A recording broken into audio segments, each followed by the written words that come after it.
Life में अपने potential को हासिल करने के लिए आपको अपने एक्शंस को सही डायरेक्शन में लगाना सीखना होगा। अगर आप अपने नेचुरल टैलेंट और अच्छी हैबिट्स पर फोकस कर लेते हैं तो आप अपनी लाइफ को एक प्रॉपर प्रोडक्टिव ट्रैक पर ला सकते हैं। The power of focus, Les Hewitt. आज की तेज तर्रार दुनिया में हर किसी के अपने अपने सपने। हर कोई सोचता है कि वो अपने पोटेंशियल को पूरी तरह यूज कर सके और कुछ ऐसा कर सके जो यादगार हो। इसमें आप शॉर्ट टर्म या लॉन्ग टर्म गोल्स को जोड़ सकते हैं।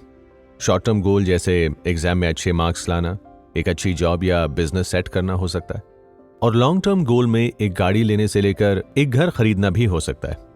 कुछ भी हासिल करने में अलग अलग तरीके की मेहनत और फोकस माइंड की जरूरत होती है, और यही सबसे इंपॉर्टेंट बात है। हम अपनी लाइफ में इन गोल्स को अक्सर एक ही चीज की कमी की वजह से हासिल नहीं कर पाते। वो इंग्रेडिएंट है फोकस। ज्यादातर लोगों को पता ही नहीं होता है कि किसी गोल को अचीव करने के लिए अपनी प्लानिंग किस तरह से करें और अपने टारगेट्स को कंप्लीट करने के लिए कितना एफर्ट लगाएं। हर काम को करने के लिए एक ट्रैक पर चलना जरूरी है, और वो केवल फोकस के साथ ही हो सकता है।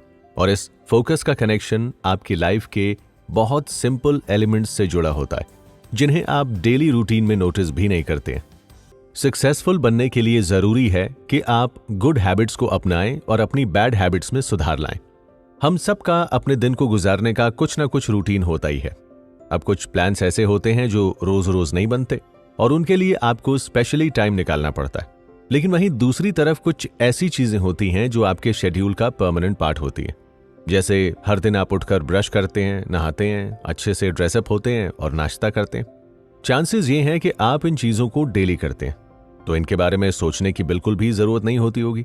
ऐसा इसीलिए क्योंकि आप इन्हें रोज करते हैं और ये आपकी हैबिट बन चुकी होती है। लेकिन हमारी कुछ ऐसी भी हैबिट्स हैं जो हमें एक अच्छे रास्ते पर चलने से रोकती हैं और जिनकी वजह से हमारा बहुत सा काम अटक जाता है।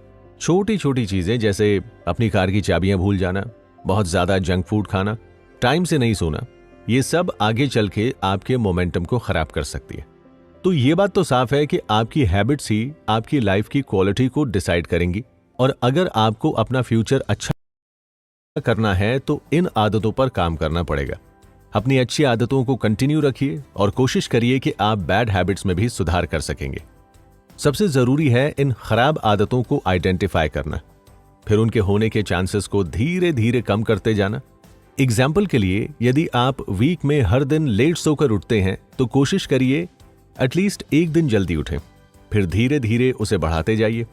फिर नेक्स्ट स्टेप आता है उनके होने के ट्रिगर्स को पहचानना कि आखिर आप उन बैड हैबिट्स को परफॉर्म ही क्यों करते हैं। जैसे लेट सोकर उठने की क्या वजह है? कहीं आपका देर तक मोबाइल चलाना तो नहीं? आपको उस ट्रिगर को सिर्फ पहचानना नहीं है, बस उसे कम करने की कोशिश भी करनी है। अपनी नेचुरल स्ट्रेंथ्स के साथ कॉम्प्रोमाइज मत करिए। उन फील्ड्स को सिलेक्ट कीजिए जिनके लिए आप बने। हर कोई चाहता है कि लोग उनके बारे में बात करें और उनके नाम को जानें, लेकिन आप ही सोचिए कि आप किसी ऐसी चीज के लिए जाने जा सकते हैं जो आपको आती ही नहीं हो। अब अगर सचिन तेंदुलकर क्रिकेट को नहीं चुनते तो क्या आज उनका इतना नाम होता? अगर शाहरुख खान एक्टिंग की दुनिया में कदम नहीं रखते तो क्या उनका इतना नाम होता? नहीं ना। तो ये एक सिंपल सी बात है। आपको लाइफ में हर चीज में परफेक्ट होने की जरूरत नहीं है, यहां तक कि आपको केवल उन्हीं चीजों पर ज्यादा खास ध्यान देना चाहिए जिनमें आपकी स्ट्रेंथ है। लेकिन बहुत से लोग उन एरियाज में काम करते हैं जो उनकी नेचुरल स्ट्रेंथ के बाहर होते हैं। तो फिर इस कही गई बात का क्या फायदा? मैं बताता हूं।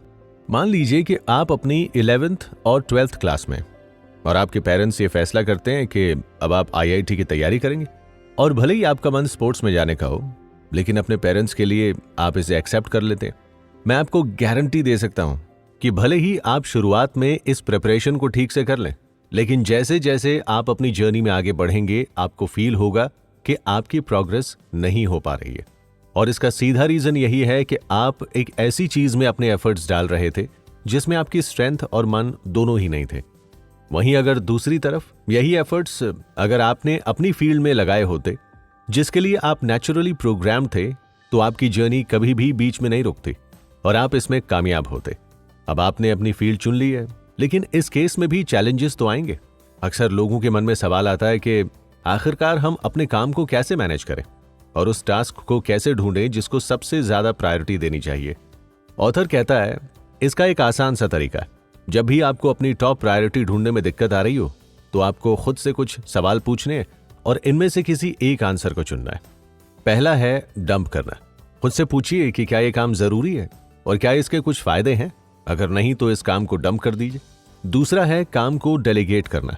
अगर आपको लगता है कि ये काम कोई और इंसान बेहतर तरीके से कर सकता है तो अच्छा होगा कि आप उसे ये काम पास कर दें। इसी टेक्निक को डेलीगेट करना कहते हैं। तीसरा है काम को डिफर करना। खुद से पूछिए कि क्या ये टास्क अर्जेंट है और अगर नहीं तो क्या इसे कुछ टाइम आगे शिफ्ट किया जा सकता है। अगर हाँ तो ऐसा कीजिए। और सबसे एंड में वो काम जो बहुत अर्जेंट है और उसे डिफर नहीं किया जा सकता तो उसे तुरंत करना स्टार्ट कर दीजिए। अपने टैलेंट और स्ट्रेंथ को पहचानना बहुत जरूरी है। हर कोई दुनिया को अपने हिसाब से बदलता है।